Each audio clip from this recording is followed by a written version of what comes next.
Hello, good people of YouTube. Mountbatten here. And today, well actually a few days ago, a devblog was released that introduced yet another new line in testing, which is a split line of European destroyers. Now, this was released on the 12th, and they literally released it when I was uploading the next day's video. So, happens sometimes, and, Sunday's video was next, then Monday's top 5 video. And now we're here with the European DD split. We're a little bit behind, but we are here nonetheless. So we're going to go ahead and go through this devblog. I'm going to give you guys my 2 cents on the ships. Link to this is in the description down below. I will throw up any relevant images or artwork as we go through it. So let's go ahead and get on into it. European destroyers closed testing. A second branch of European destroyers will be added to the game in one of the future updates. We're ready to share the first details. The ships of this new branch will represent such countries as Turkey, Norway, Greece, Yugoslavia, and Poland. Please note that the branch is currently under development, so the ship models are still not finalized, and the gameplay concept of the branch may change during testing, which is planned to begin in the first half of 2023. Their current concept, these newcomers are gunboat destroyers equipped with smoke generator and starting at tier 8 with surveillance radar. Apart from that, all ships in the branch are equipped with the engine boost. The main battery guns of the new European destroyers have good damage per salvo, and starting from tier 7, flat shell ballistics which allow for comfortable gunplay at long ranges. The torpedoes used by all ships of the branch have high speed, but there is a small number per salvo. Unlike the first branch of European destroyers, they have higher damage but lower range, and the torpedoes can be set to fan out in the standard wide and narrowed spreads. Starting from tier 7, these destroyers have good speed, and starting from tier 8, they have a large HP pool. However, they don't have the strongest AA, and their concealment is mediocre. Okay, so I've read through the through the devblog already, and I gotta say it's a little odd, the combination of consumables that these ships get. Now, it depends on the type of smoke generator. If it's the exhaust smoke, and they can book and boogie with the radar going and gunning, yeah, okay, I can see how that can be pretty dang useful and probably a little bit OP. But if it's a normal smoke generator, these ships are gunboats, and they're not like the, unless they change the characteristics vastly, they seem to be run-in gunboats like the French destroyers or the Soviet gunboat line. And typically you don't really want to sit still in those ships because they're, they're fast and such, but they're not the most maneuverable ships in terms of, shifting directions and such, and their turrets tend to be too slow for that. But we'll see. Maybe they'll tweak the characteristics and they might be super nimble. But okay, let's just go ahead and get into it. So starting at tier 5, we have the, oh my god, Muavenet. I think I said that kind of correct. One of 4 destroyers ordered by Turkey from Great Britain in 1939, laid down in accordance with the design of the British I-class destroyers. She was purchased by the British Royal Navy when the Second World War broke out and renamed HMS Inconstant. The destroyer survived the war in 1946 and was returned to the Turkish Navy, where she served under her original name, Muavenet, until 1960. What is with the British and having IN in front of every ship name that they can come up with? That's, I don't know. They must like their incomparable, inconstant, incomprehensible, so forth and so on. Indomitable. Alright, European destroyer stored, tier 6. A British S-class destroyer that entered service in 1943 and was transferred to the Norwegian Navy in exile, who fought during World War II as part of the British Royal Navy. She survived the entire war and then was formally purchased by Norway, where she served until 1959. Okay, so 2 real still historical ships with combat history right off the bat. Right now we're doing a lot better than the than the Pan-American cruiser line has fared so far. Alright, European destroyer Grom, tier 7. The lead ship in a series of 2 Grom-class destroyers, her sister ship being Bullsh. She was designed in Great Britain and was built under Polish order at a British shipyard, J. Samuel White & Co., Ltd., in 1935 through 1937. Grom participated in World War II, taking part in the Norwegian campaign near Narvik. She was sunk on May 4th, 1940, off the coast of Norway as a result of bombing by German planes. Again, another real still ship. And yeah, this model is not done. Looks like I made this in I'm trying to build my first destroyer in Blender or something. talk about early on. So it's interesting that her sister ship is Blashwicka, and it doesn't look like they've really reused too many assets for it. I mean, you'd figure, especially with how they were so copy-paste happy with the Pan-American line, they'd just be Blashwicka, just changing a couple of things here and there. But no, it looks like they're doing their due diligence with this one. Maybe they learned their lesson from the last one. European destroyer Split, Tier 8. I'm actually very interested in this one. I read up on this ship's history after bringing through this DevBlog the first time. A destroyer leader of the Yugoslav Navy, which was laid down in 1939 at a British-owned shipyard in Split. The project was created by a French company based on the Le Fantastique class destroyer. When Yugoslavia ended World War II in 1941, the unfinished ship was seized by the Italians. Work on the destroyer was finished and was put into service only in 1958, according to a modified design with the help of the United States and Great Britain. The ship served until 1980. Our game shows Split as she would have looked as if completed by 1941. Alright, so again, a real still historical ship. Real ship served until the 80s, although I think one of her blowers, like she got a supercharger or something, one of her boilers blew up in the 70s, and they kind of just sat there for a while. Then they actually scrapped her in 1980, I do believe. So, like, again, she served in the 70s, but after that boiler went, I think she kind of just sat around.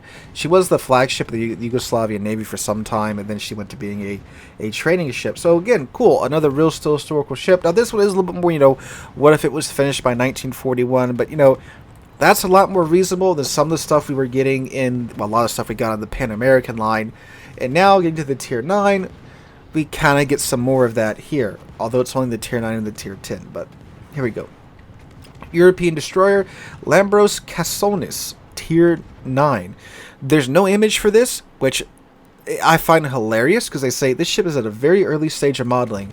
My guys, Grom is just like Play-Doh on screen. So if this ship's at like very early modeling stage, it's got to be just like a wire model. Like, no way is it could it be any worse than Grom if it's not just a wire model. So they state, during the development of the E-class cruiser design, if I can find like some line drawings of this, I'll throw those up here. Various options were considered in Great Britain. These cruisers were seen as a continuation of the Scout idea, fast fleet scouts, and a counter to enemy destroyers. In the end, the option with the larger displacement, 7,500 tons, was chosen. The smaller option, 2,700 to 3,000 tons, remained unrealized. We completed this lighter design considering upgrades that were available both before and after World War II. The ship was also reclassified as a destroyer leader since light scout cruisers with smaller displacements could well be considered destroyers, especially by World War II standards. A variant of post-war modernization implied a significant strengthening of AA gunnery with automatic 76mm guns of American design installed on the light cruiser, the Worcester class. I swear to God, they just want to fit everything from the Worcester onto these ships. As well as the fire control systems up for these mounts, the main battery consists of the same guns used on the battlecruiser hood as secondaries. 6 140mm guns and single-mounted shielded mounts. Okay, the Greek Navy might have received such a ship from the turn of the 1920s and 1930s, yet upgraded during World War II from Britain just after the war. In fact, the British at the time transferred about 10 escort destroyers to Greece, among other aid. The ship is named after Lambros Katsonis, a Greek privateer from the second half of the 18th century, a national hero of Greece, and a fighter for its independence. The name is traditional for ships in the Greek Navy. In total, there were 4 ships bearing this name, a light cruiser built in Great Britain before World War I, and then 3 submarines. Okay, yeah, this ship sounds like... it's more of the what-if stuff. Granted, they could have very easily just slapped a Fletcher here, and it would have been, perfectly historically correct and everything like that. But I will give them credit for trying to do something different, rather than just adding in another Fletcher. We just got the other Greek Tier 9 Fletcher, so I'll give them props for that.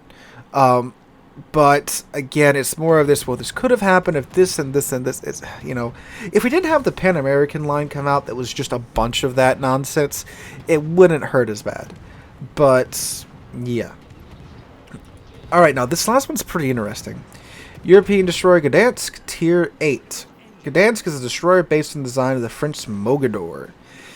Historically, French shipyards built 2 Burza-class destroyers for the Polish Navy in 1927 and 1932, and competed to win the contract to construct new destroyers for Poland in the mid-1930s, ultimately losing to Great Britain, who as a result built Grom and Bullsh.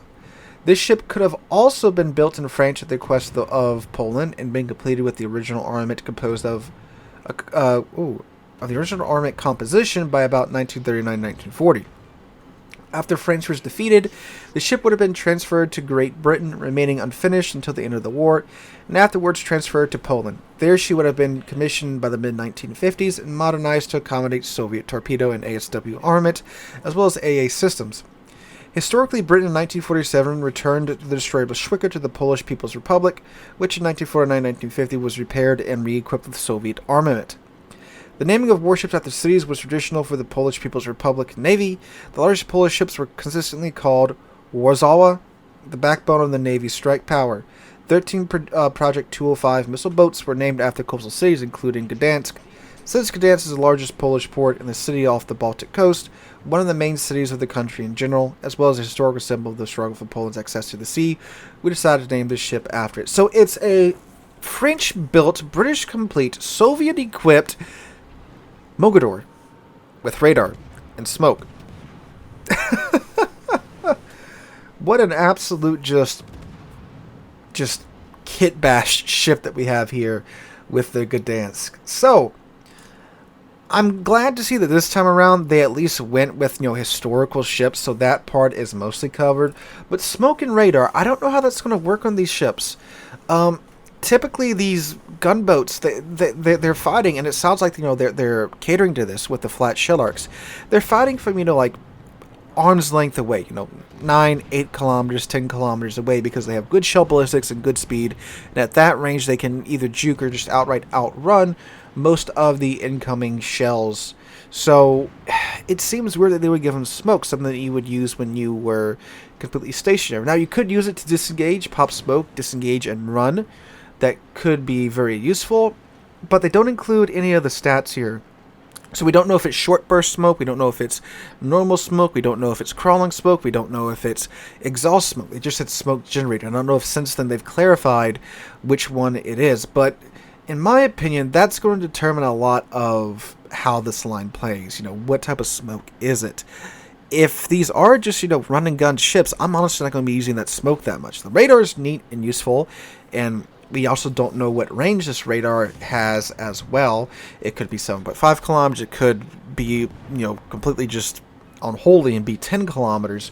We don't know yet. So it's an interesting line. I'll give them that. If they're decent gunboats, I'm going to enjoy it. Gunboats are my favorite type of DD to play, but we just don't have enough information yet to really know what this line is going to play like. A lot of it's still up in the air. Again, I do appreciate that they went with mostly historical ships, except for the 9 and 10, which I don't think was really necessary, because there's plenty of ships you could have chosen from real steel ships in these European navies that could have gone here at the 9 and 10 slot. But we shall see how they develop and how they get released. So let me know, guys, what you think in the comments down below. Hope you guys have a wonderful Tuesday. Have a wonderful rest of your week. If you enjoyed the video, make sure to drop a like, leave a comment, subscribe to the channel. If you're wondering about the giveaway, I will be selecting the first winner when I get home from work today. Well, I'll be running the bot to select the first winner when I get home from work today. So around 3-4 p.m. U.S. Central Time, the first winner of the 40K giveaway should be selected. And just keep checking your notifications. See if you get a notification that your comment was favorited on last Monday's video, and just keep checking this notification, boys. Alright guys, hope you guys have a wonderful Tuesday, have a wonderful rest of your week. Hope to catch you guys in the next one.